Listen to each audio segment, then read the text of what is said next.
जी लालसोत राजस्थान में कार्यरत एक स्त्री व प्रसूति रोग विशेषज्ञ थी। वो एक प्रतिभाशाली post graduate student option gynae की थी। एक मेडिकल कॉलेज में स्त्री व प्रसूति रोग विशेषज्ञ होने के साथ टीचर भी थी। और उसके बाद उनके मन में आया कि हमको गांव में जाके सेवा करना। उन्होंने अपने गांव में जाके, क्योंकि गरीब महिलाएं सब शहर नहीं पहुंच पाती, वहाँ एक अस्पताल खोला। अस्पताल में वहाँ जहाँ पे उन्होंने डिलीवर किया, और वो पेशेंट के एक्चुअली मुझे बहुत ज़्यादा लंबा बताने की ज़रूरत नहीं है।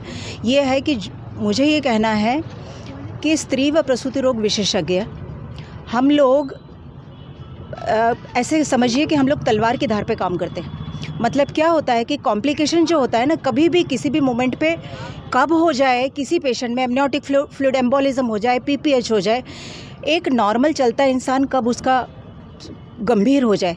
तो कोई भी स्त्री व प्रसूति रोग विशेषज्ञ ऐसे ही स्त्री व प्रसूति रोग विशेषज्ञ नहीं बन जाता। वो 3 साल के कठिन परिश्रम और ऐसे हज़ारों केस डील करने के बाद बनता है, और उसके बाद भी होनी अनहोनी हमारे हाथ में नहीं होती है। तो अगर ये सब हमारे स्टूडेंट्स, अगर जो आज आप देख रहे हैं, ये सारे स्टूडेंट्स आप यहाँ पर देख रहे हैं, सारे पोस्ट ग्रेजुएट्स हैं, अंडर ग्रेजुएट्स हैं, दूसरे विभाग के हैं, हमारे सारे टीचर्स हैं।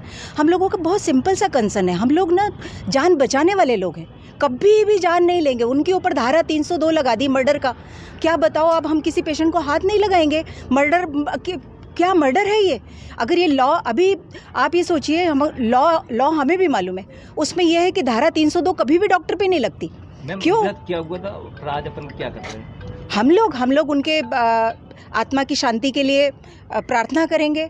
और हम समाज का, क्योंकि हम समाज का हिस्सा है, और समाज को ये बताना चाहते हैं कि ये जो इस तरह की हरकतें हैं, आप डॉक्टर पे को हरास करते हैं, आप उनको चाहे किसी भी तरीके से हरास करते हैं। जैसे इस केस में कुछ गुंडा तत्व थे जो उनके पीछे 1-2 साल से पड़े थे, और उन्होंने उनसे मनी एक्सटॉर्ट करने के लिए ये सब साजिश रची थी। वो मतलब गरीब लोग तो बेचारे, वो रिश्तेदार तो चले गए अपना डेड बॉडी लेके, समझ गए वो कि भाई कॉम्प्लिकेशन था, लेकिन ये डेड बॉडी उठा के ले आए, उठा के लेके आके फिर वो अस्पताल के सामने हंगामा करते रहे। क्यों? क्योंकि they wanted to extort money. No, this is something very very serious for the society.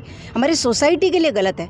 हम लोग तो आपस में आप भाई एक दूसरे का जान बचाते हैं, दूसरे दुनिया का जान बचाते हैं, लेकिन ये जो सोसाइटी जिनके लिए हमारी फीलिंग्स है, आज क्या होगा, कल को कोई रिस्की पेशेंट आएगा, कोई हाथ ही नहीं लगाएगा, बोलेगा भाई आप यहाँ ले जाओ, आप वहाँ ले जाओ, वहाँ ले जाओ, क्योंकि कोई अर्चना शर्मा नहीं बनना चाहता। वो लेडी मर गई अपने 2 बच्चे छोड़ के। ये कितनी सीरियस बात है।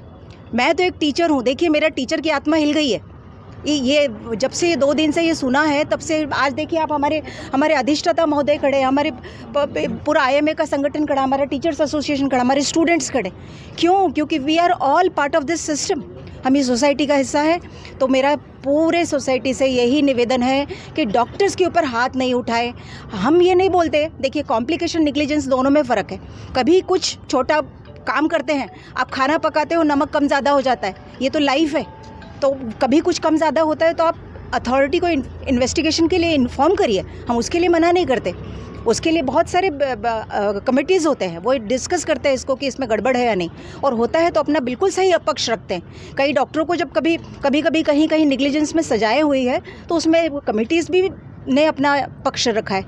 तो इसमें यह है कि आप ये जो एक ट्रस्ट है ना, डॉक्टर्स पेशेंट रिलेशनशिप, उसको समझिए। और सोसाइटी को, जैसे अर्चना शर्मा जी का देखिए क्या होता है, आज मारपीट हो रही है, आज तोड़फोड़ हो रहा है, आज ये हो रहा है, रोज़ होता रहता है, लेकिन ये बात ना हमारे आर पार हो गई। नाम बताइए। मेरा नाम डॉक्टर कविता एन सिंह है। मैं टीचर हूँ, मैं एक टीचर हूँ, मेडिकल ऑप्शन गायनी की टीचर। घटना है जिसमें एक डॉक्टर के ऊपर गंभीर आरोप लगाए गए जिसमें उसकी कोई गलती नहीं थी, और ये आरोप लगाने वालों की मैं निंदा करता हूँ।